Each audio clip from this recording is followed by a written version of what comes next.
Charlie Cradaville, New Brunswick Today, here with our mayor of New Brunswick, Jim Cahill. You have lived here your entire life. You have been involved in government and politics for most of your life, and you've been the mayor for 23 going on 24 years. You're running for re-election. I just want to ask you, how did it all start? What made you want to get involved in government and politics here? When I got out of law school, I clerked for the presiding judge of the criminal courts, Superior Court of New Jersey and Middlesex County, Judge Morris at the time. When I was getting near the end of my tenure as a law clerk, I started looking for employment, like most people when they get out of law school, and sent resumes and applications to different places, and one of them was the city of New Brunswick. And I sent it on to then Mayor Lynch, and although he's my cousin, the first time I met him was when I interviewed for the job as an assistant city attorney.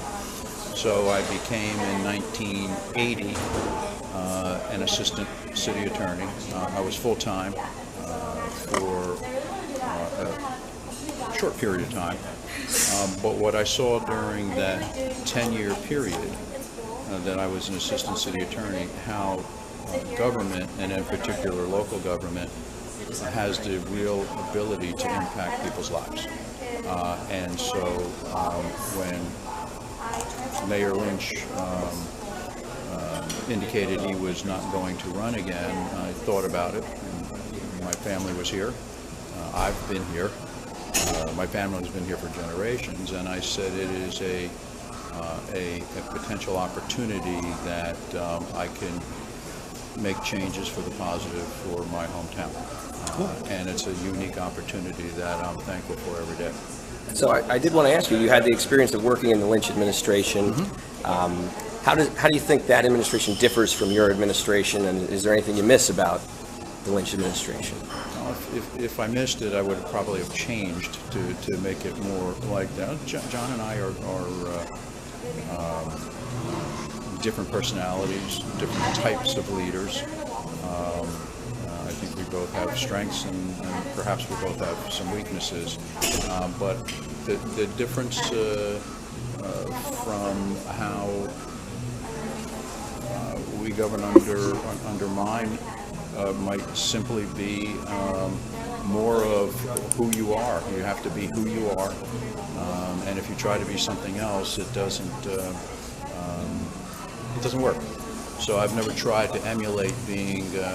While I was a big fan of JFK growing up, the Kennedys and those types of things, I've never tried to be like anybody else. I try to be who I am, and if that works, so be it. If it doesn't, nobody can say I didn't try real hard. So you told me last time who your favorite president is. I want to know who's your favorite New Jersey governor. You've seen a lot of different administrations come and go. Who is your favorite? You know, it's so many of them have had really strong capabilities and bring something to the table.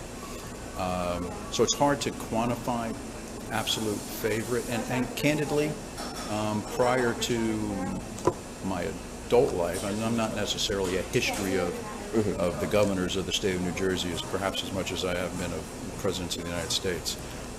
But I think each one brought something to the table and continues to do so.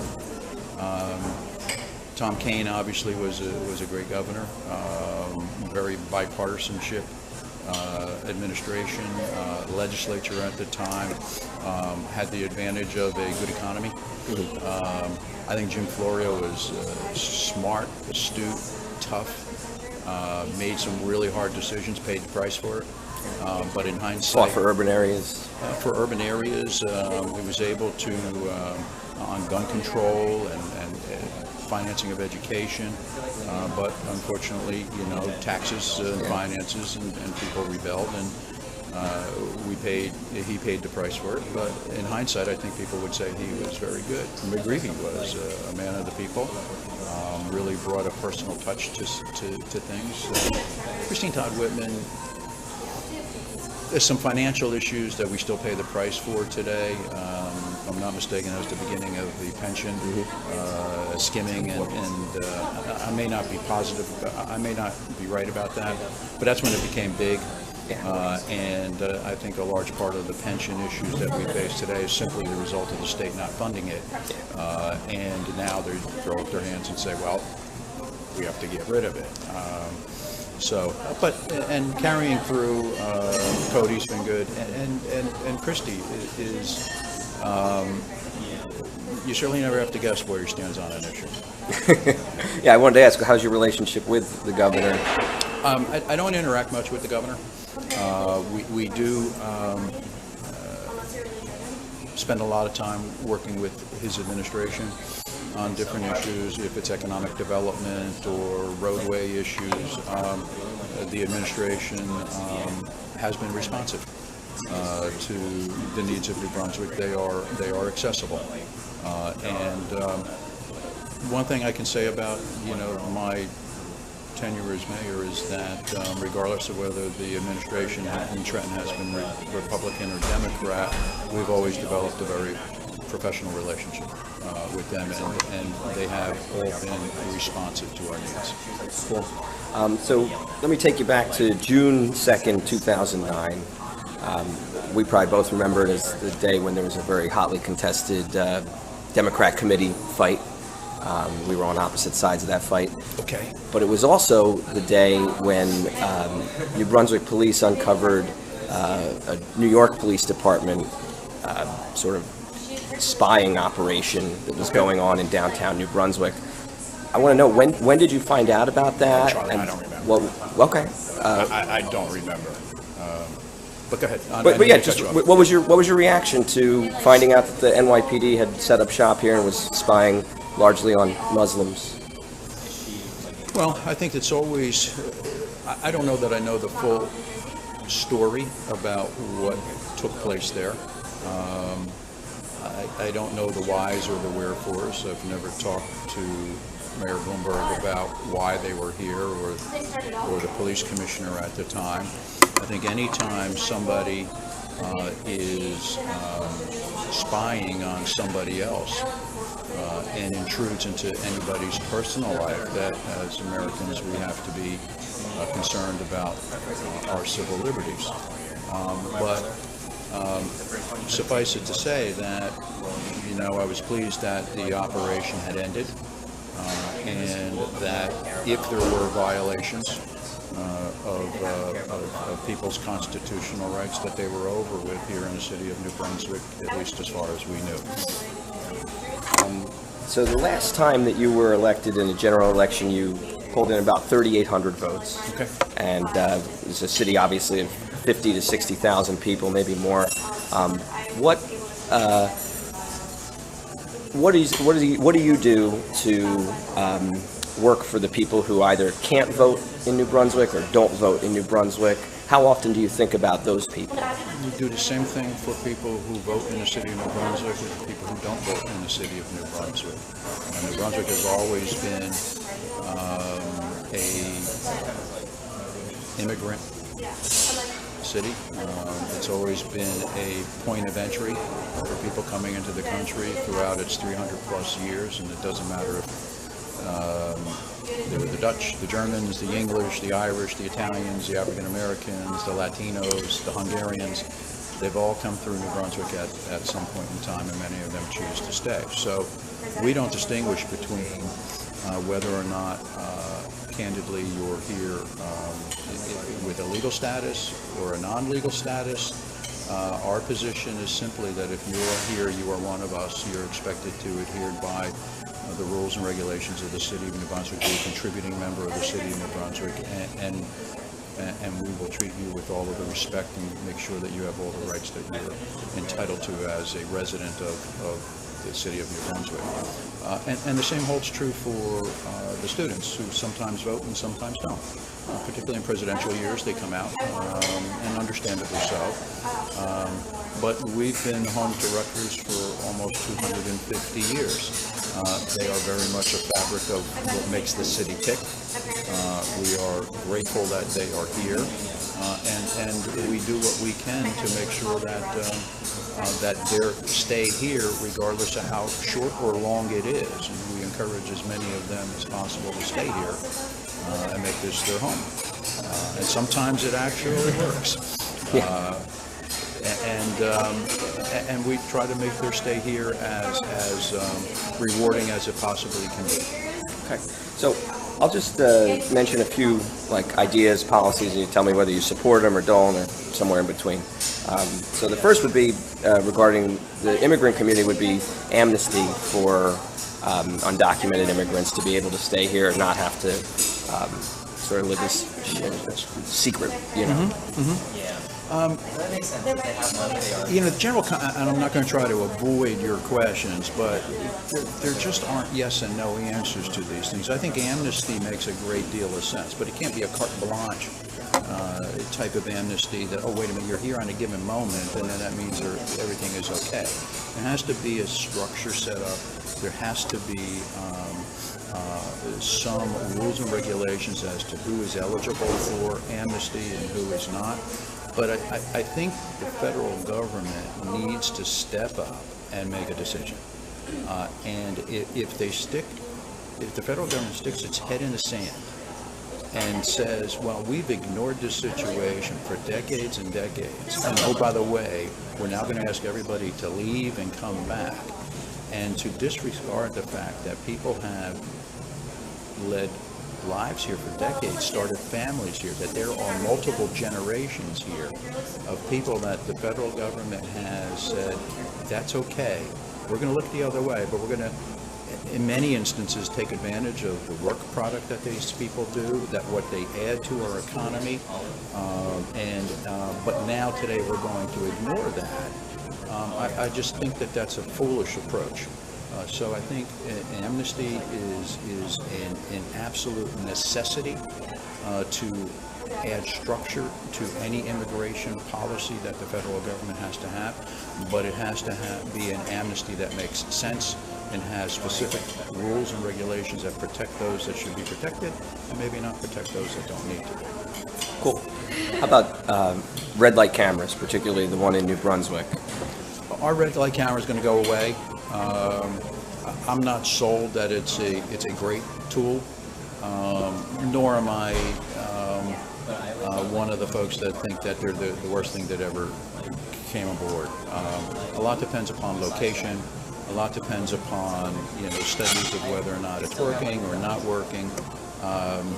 When the one on Easton Avenue goes, I don't see an anxiousness to replace it either there or at another location. Okay. How about decriminalizing or legalizing possession of marijuana? I don't have strong feelings about it one way or the other. I think the beauty that we have in New Jersey would be to take a look at how the other states that have done it, how things have gone there. I give credit to the pioneers who are the first ones that come out of the box and say, let's just do it. But I find governmentally, sometimes you have a tendency to be maybe a little bit more conservative and make sure that you don't make mistakes.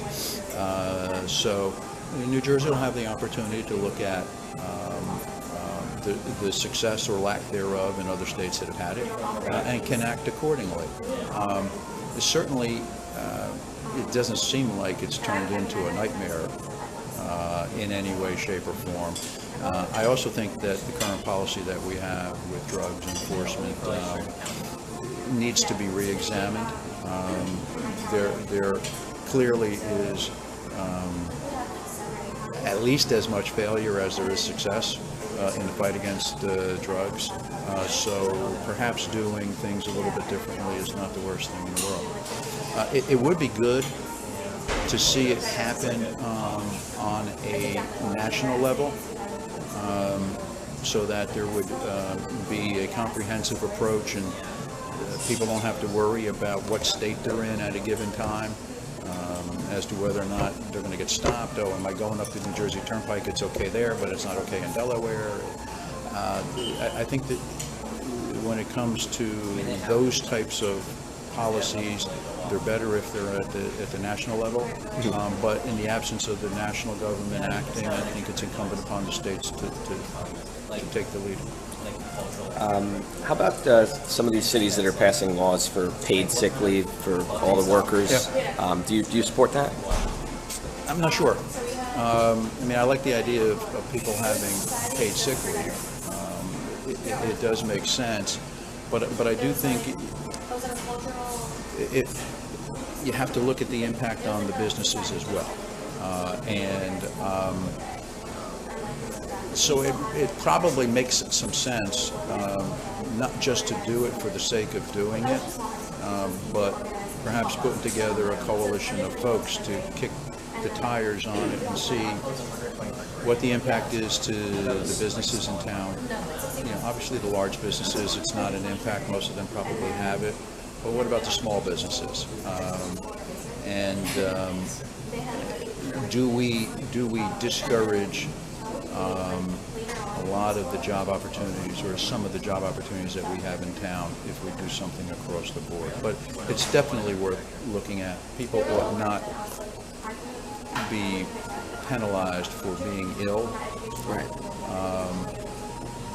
By the same token, at least in the government world, sick leave has been something that was well-intentioned some 50, 60 years ago, and it became something else many years later. Gotcha. I want to ask about the crime in New Brunswick and what you're doing about that. There's, robberies are up 23% for the first half of the year over the same period last year. Assaults are up 45%. What are the what's being done about that? What changes can we expect to see? We budgeted for 20 new cops, and we have one coming out of the academy, I think just the other day. 6, I believe, are in the academy right now down in South Jersey. And we have another, actually the hiring of the next group, while it's in our budget, may leak into the early part of next year, because that's when the next academy will be for us. So I think it's either January or February. So with 20 new police officers on board, that'll give us greater presence on the streets. What I find is that these things tend to be cyclical. And that the pendulum swings in both directions, and right now that in those particular areas that we've seen a significant uptick in those particular crimes, and they're ones where people they're easy victims type of thing, particularly in a place like New Brunswick, where we do have the immigrant population, we do have the student population. You know, people walking around 3 o'clock in the morning are more likely to be targets of a crime than people walking around 3 o'clock in the afternoon. Unfortunately, that's the kind of city we are. We're a city where it has an active nightlife, and then unfortunately there are people who are only too willing to take advantage of those folks who might be a little bit more naive and not as city savvy as folks who have been here for a while. So I do want to ask how important you think it is for the police department to reflect the demographic makeup of the community. So the New York Times put out these numbers that the city of New Brunswick population is 27% white, Caucasian, and the police force is 70% white. Do you think it's important to change that, and what are you doing? Yeah, well, when we hire, we're a civil service town, so when we hire off of the civil service list. It is dependent upon who's on the list, and you have to hire within rank order, with certain very minor exceptions. And we recruit minority candidates, and that's it. We try to make sure that the pool of applicants that take the test and we encourage them to go for training and schooling when they take the test to increase chances of success. And then when we can, we hire. The numbers are better today than they ever have been before. It is a process that takes place, and we're committed to continuing to move the ball in the right direction. So after it was found that there were problems with the internal affairs division, you created an Office of the Community Liaison. You were criticized for putting a person in power who had a conflict of interest because she's also the city attorney. Also, your opinion, right? You were criticized or somebody's for that, opinion, yeah. And the folks who've gone to her for getting these hearings, they say that the process has been dragged out and that the community liaison hasn't followed the rules that were set forth. Do you have any plans to change the community liaison office or to revamp this system, or do you think it's working fine? Well, I don't know of any complaints other than the two fellows who have taken advantage of the hearing process. The community liaison officer does a lot of other things. In addition to helping to hold those hearings. I don't have any immediate plans to change the community liaison officer. I think people may misunderstand what the community liaison's role is. The community liaison person is not an advocate for either police or for the person who is alleging abuse on the part of the police department. It is a person who is to serve as, the name suggests, a liaison between the police and the community. And it is to facilitate an individual's ability to have a hearing at which they can express what their concerns are, and that, if appropriate, to get it back to the police department for the police department, which is the only agency that can conduct a true internal investigation, to take additional action if and when appropriate. That's the purpose of it. I know the two people who are who've taken advantage of the hearing process are not happy with it. But they're entitled to take whatever action they choose to take as a result of that. The process has been long and tedious, but it is one that didn't exist before, so it's one in which people are finding their way through the process, including the two individuals who are the complainants. So I trust that it will be resolved in the not too distant future, and the action that the complainants choose to take, they're welcome to do. So when the Parking Authority and DevCo announced they were going to build a supermarket, they had promised to grow produce on the roof, and that when the fresh grocer opened, it was heralded as sort of ending a food desert and really helping fight the problem of food insecurity. And what are your plans to I guess get another supermarket to come in, or to address the issues of people not having affordable, healthy food in New Brunswick? Well, we have food stores in town, so it is not as barren as if we are without any supermarket. What we don't have, perhaps with the exception of the Food Town on Livingston Avenue, and maybe even the Bravo on George Street, but a full service. A 50,000 square foot supermarket is obviously a different product than what we have today, and it's one that we aspire to. We are soliciting and receiving and evaluating proposals from supermarkets, and in discussions with multiple operators as to opening a new supermarket at the same facility. And we are going to continue to evaluate those until such time as we have the product that we think we need and want and deserve.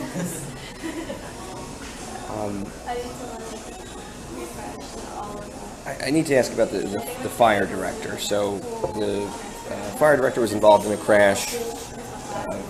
Children were injured, and he was cited for careless driving, pled guilty, and fined $206. I want to ask if you think that's a fair sentence. I'm not going to comment on it. It's a judge's discretion. The judiciary branch, the judge felt it was appropriate based upon whatever information the judge had. It's not for me to second guess what the judge did. Okay, fair enough. Can you tell me, do you know how many different city vehicles the fire director has crashed? I don't. Okay.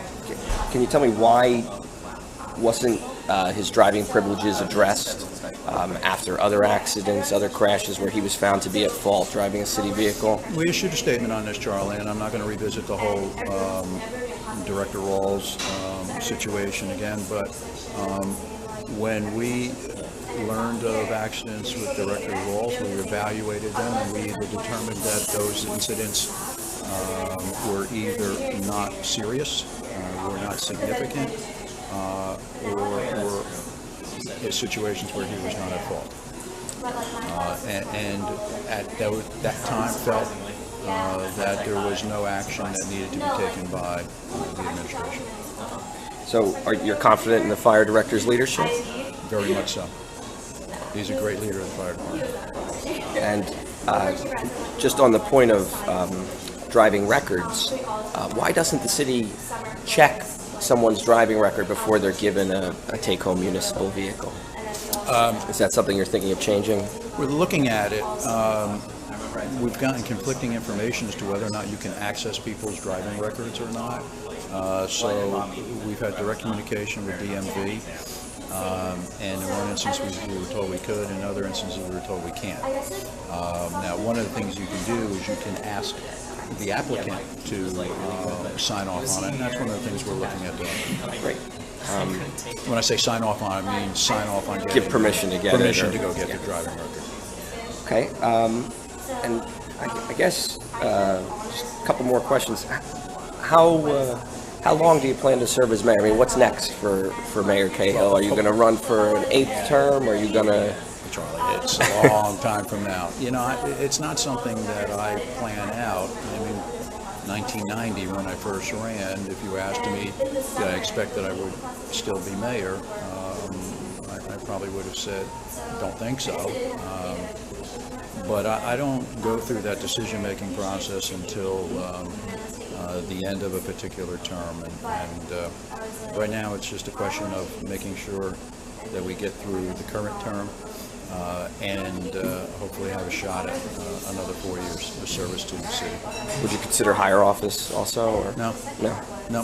You like being the mayor?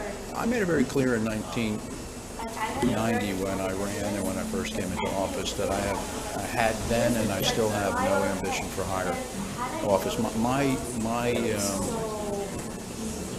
The reason why I do what I do is because it's the city of New Brunswick. And that's it. Politics is not a fun business. You have to have a passion to put yourself through this process. And my passion is for the city of New Brunswick. And that's what motivates me, that's what energizes me, and that's what gives me the challenge that I look forward to every day to try to make my hometown the best it could possibly be. I don't think I'd have that in any other office, notwithstanding my great respect for government and all that government can do. I'm not so sure I would be that good at it if I didn't have that same drive and passion. Understandable. What would you say is your biggest accomplishment in 23 years, and what would you say is your biggest mistake or regret? Let's deal with the second one. I never second guess myself. I make decisions based upon the absolute best information I can get at the time. And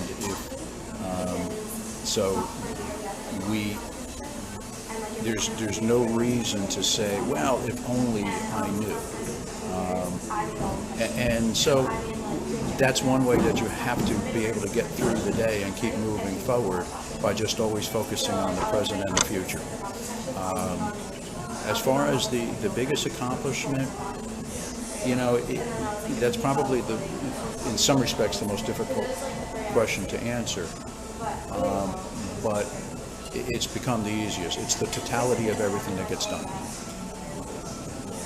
In one hand, you know, you can say having a multi-$100 million project that's being developed that creates new housing, new jobs, all the things that most governments look forward to.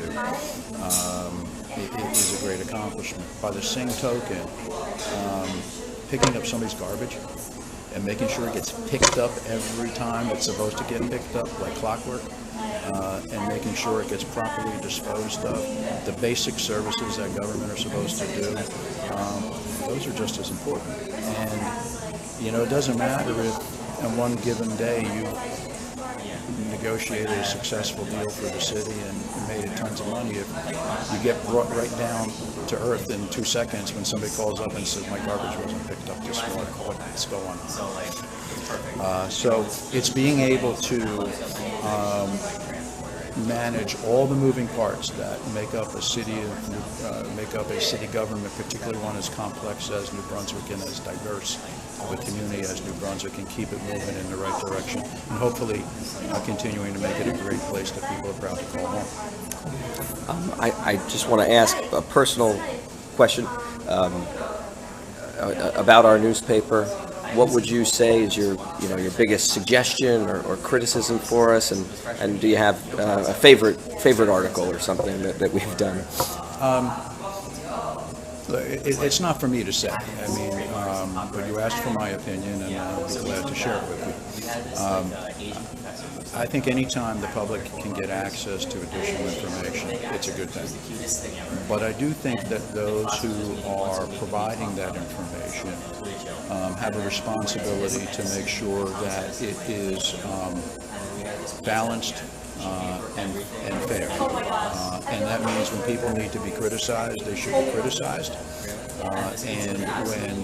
But when they do something that's not so bad, maybe that's to be recognized as well.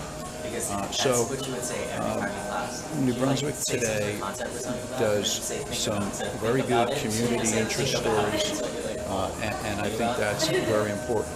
I can say that when you deal with the city administration, your articles come across biased, prejudiced, and slanted.